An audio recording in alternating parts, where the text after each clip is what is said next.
Lo. Yuk.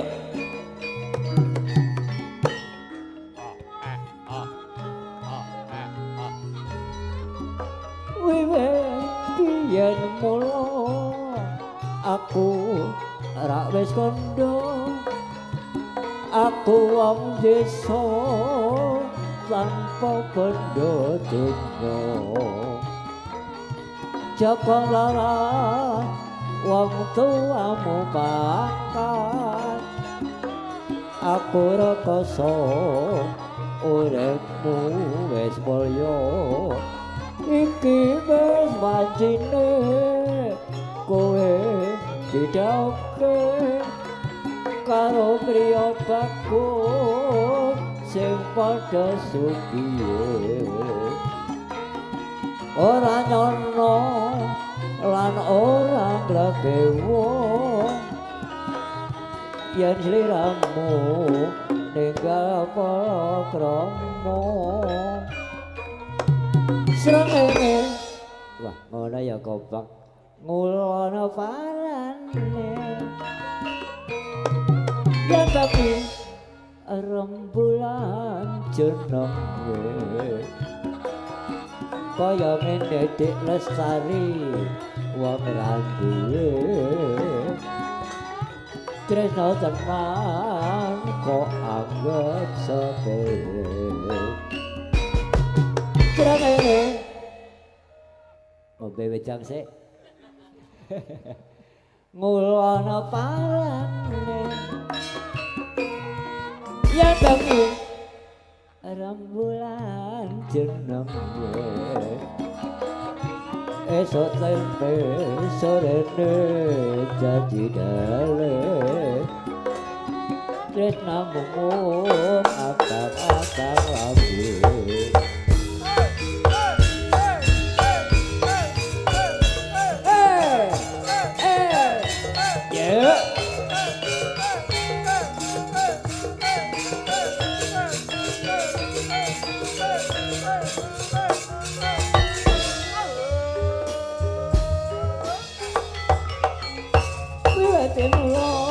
aku rak wis kandha aku wong desa tanpa kandha donya Jaka marang waktu wamu banget aku rekoso uripmu wis kaya iki wis anjine kowe dijauhe karo priya bagus sing padha sugihe ora nyono lan ora gregewo yen sliramu tinggal palakrama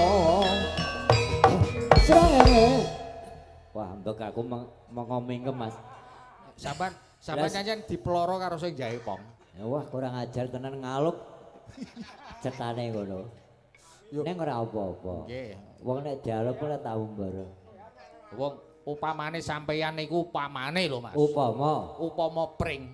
Pring Niku sampean sing bengkang-bengkong niku Mas. Dadi upama pring. Pring niku sing bengkang-bengkong. Sing diketok niku sing lenjeng ya. Nggih, makna sing lenjeng niku kerep diketoki. Nek sing bengkang-bengkong. Sing bengkang-bengkong niku ora diketok. Sampeyan ku awet terus ngono lho. Alhamdulillah. Ngulon parane.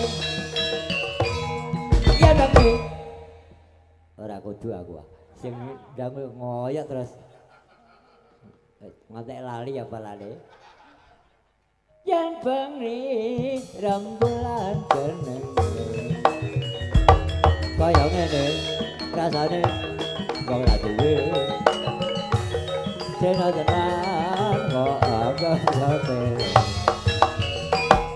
srengenge lho ya segeder gujo aku kowe ra duwe untuk padha ae kok aku ya ora duwe untuk siji aku disukati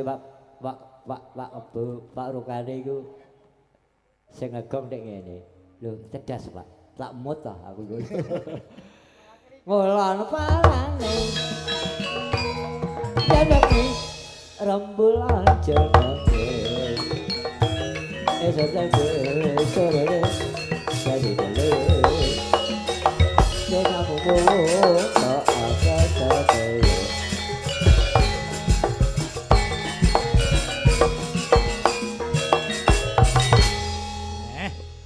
amin nggih Mas. Nggih. Mulane hebat. kula niki syukur ngersane Gusti Allah. Nggih. Diparingi umur dawa, dipun paringi kesehatan. Nggih.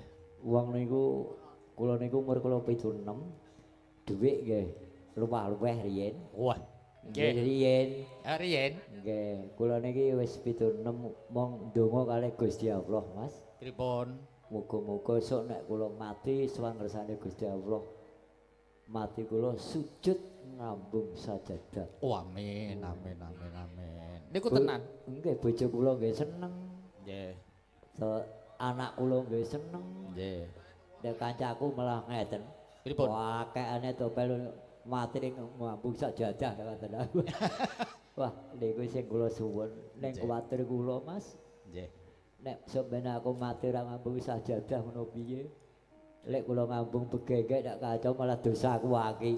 Lho, nggih muga-muga nggih, Mas. Nggih. Muga-muga Kalsanan. sawang sinawang. Nggih. Oh, sedaya kala wau tiyang menika nggih kala wau niku wang sinawang. Ngoten. Wang sinawang Dadi- sing syukur ngersane Gusti Allah. Nyawang wong niku nggih nyawang kula wah. Pak Dalang ku kepenak. Oh. Lho, ya kepenak, Mas. Nggih. Sampeyan mau lak ngendika, Pripun? ora ketang sasin pisan ping pindho. Ning Gusti Allah niku mboten samar dhateng umatipun. Nggih. Sampeyan ruwatan niku ndek wingi teng Blingi. Sok minggu teng Demak. Lho kula niki denger mawon. Sebab sampeyan niku tirakate gentur. Nuwun karo Gusti Allah ngibadah dhateng ngersanipun Gusti Allah. Wong niki wau kemawon berkah ingkang Maha Kuwasa bibar asar kala wau kula wonten bingung. Oh, nggih. Ruwatan wonten bingung nggih namung ruwatan dudukan kemawon. Ingkang kagungan kersa janipun nggih nyuwunipun bibar magrib. Lah kula anu Pak nek bibar magrib mboten saged wong kula sampun wonten pelem gedhe. Nggih mboten anu Mbah nek saged nggih bibar asar. Wah kula kan golek dalang liyane nggih mboten purun nggih pas rezeki kula nggih Mas nggih. Nggih sepisah Nggih, rezeki nggih. ping pindho niku gentur anggone sampean tirakat. Nggih. Wong-wong nggih gelem gentur tirakat, poso, nyireh utawi ngibadah kanthi tekun. Insyaallah rezeki mesti teko. Ah nggih. Kula niki nggih poso, gentur, nggih ibadah, rezeki teko ning njaluk-njaluk. Nggih, monggo Nggih. dipun Ya lajengaken. kula lajengaken kula larasipun slendro kula nyuwun kalian Bu Sri Lestari. Wih, abu aja ya. Nggih. Wah, Kula nyuwun anu Pak Bu, kula nyuwun pun bawani bawa podang kuning. Weh. Nggih. aku yo njaluk lho Bu aja. Sampe nek bobo karo merem-merem lho seneng aku pokoke. Nggih, monggo. Kersanipun niman mun marata, mun rata Mbak Mimin pun anak wedok wis terus jenengan iki Simbok jareki simbok. Bos wedok. engko Nggih. nek wis ape pungkasan dohalah ae. Nggih, iki ambek niku. Kumpul lek- donga Kula nek tenggene doa. sampean niku anu Mas. Bos wedok niku nyawang kula niku sakake ngoten. Kula ngerti kok pas Pripun? liyane wong iki ikhlas sakake ngoten. Wingi dirasani kok, Mas. Pripun? Mbah, apa? Pak Topel iku lho. Kok wonge kok lunga terus. Lah nek mboten lunga. Lah nek mboten lunga niku pripun bojo kurang anggap aku. Udah kalau lunga sak parak-parak pokoke. Monggo. Monggo, Mbak. Monggo, Bu. No no no no. Nadyan wujud timong beksi Wah, agawe telining rasa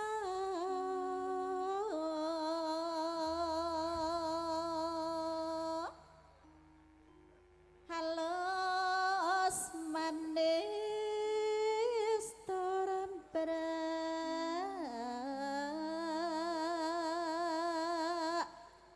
hati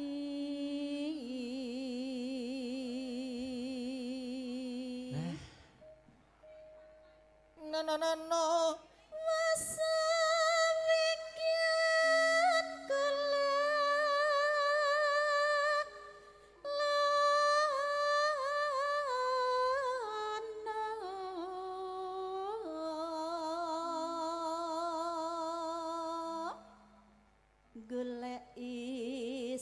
sodang jenar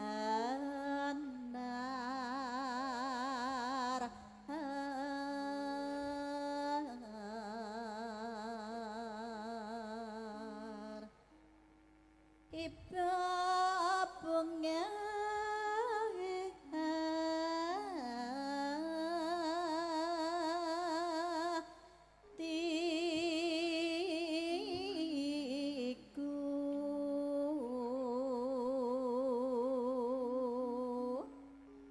nyanding bisa dadi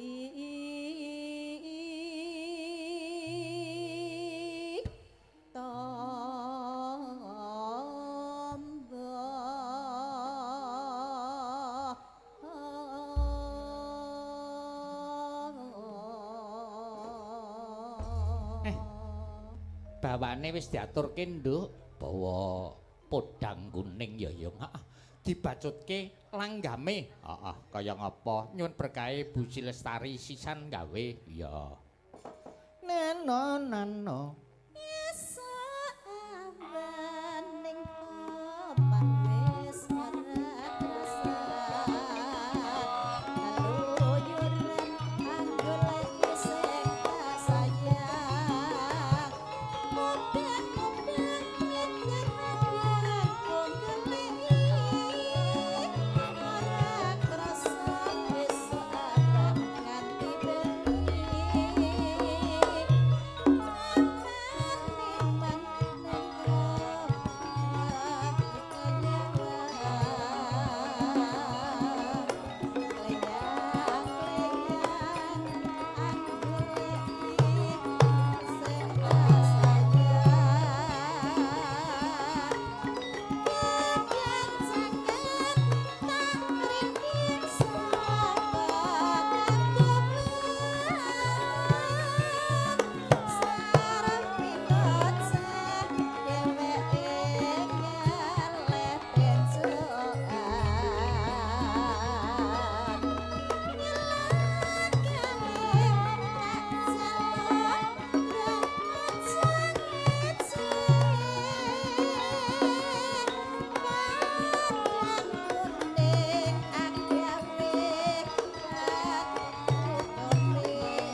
Heeh. Alhamdulillah bengi iki kowe karo aku sowan ana dalem kene nampa kanugrahan kang tanpa pepindhan ya nduk. Heeh. Iki ponakku sing ana Bengkulu iki uga nonton iki bengi iki. Mas Murtanto. Wah, putrane Pak Mas Murdaka. Iya, jan. Ponak-ponak aku nek ana wayang seneng kabeh. Heeh. Iki anu lho, Yung. Apa? Kinarya kanggo pungkasane ngatur. Heeh. Mergo nek wayang ya aja mung lagu wae. Sing digoleki iki intisarining lakon. Mula sing pungkasan apa, Nduk? Aja lali lho. Apa? Diaturke Laras Slendra iki men padha eling karo sing maha kawasa. Oh ngono. Heeh. Lagune pepeling. Oh iya ya, kaya ngapa? Kinarya kanggo pamungkas utawa engko iso dibacotake yen ana gara-gara. Ya, ya. Ayo Yung digaweke lagu pepeling. Karepen eling karo kang nitahke, eling karo sing maha kawasa ta Allah Subhanahu wa taala. Ayo, monggo.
remuk-remukan tenan iki.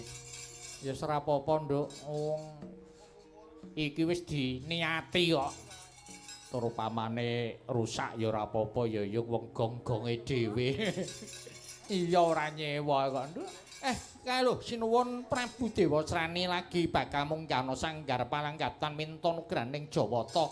Ayo Nduk padha nyawisake upara gandeng padupan. Ayo tak derekke yo.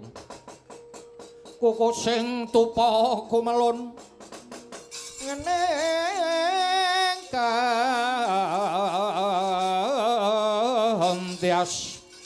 sang apa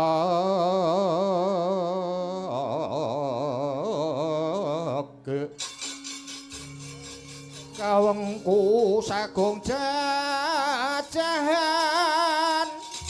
nanging sang tangi kebe sang resi kaneka putra kang anjuk saking wiyadi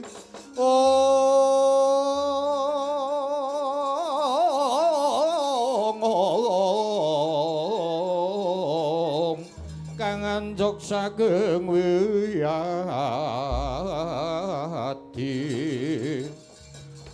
tekon dadak melu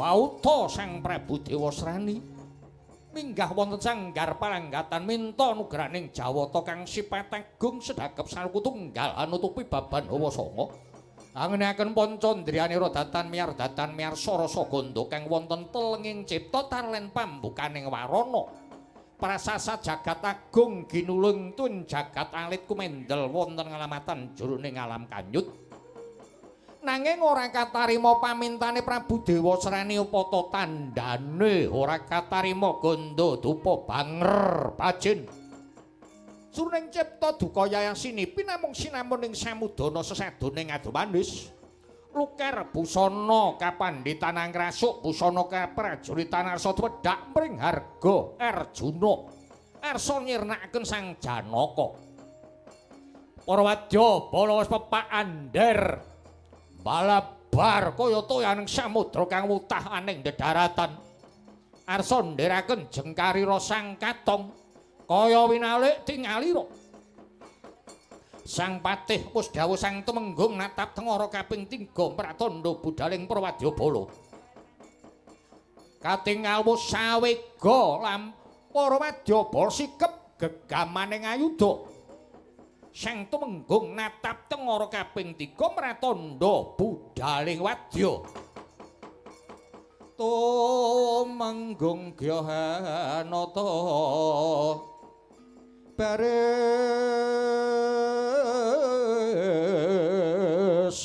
nyawijiku molong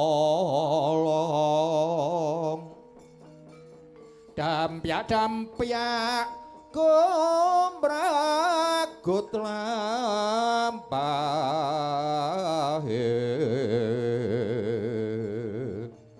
inarung krapyak watang agade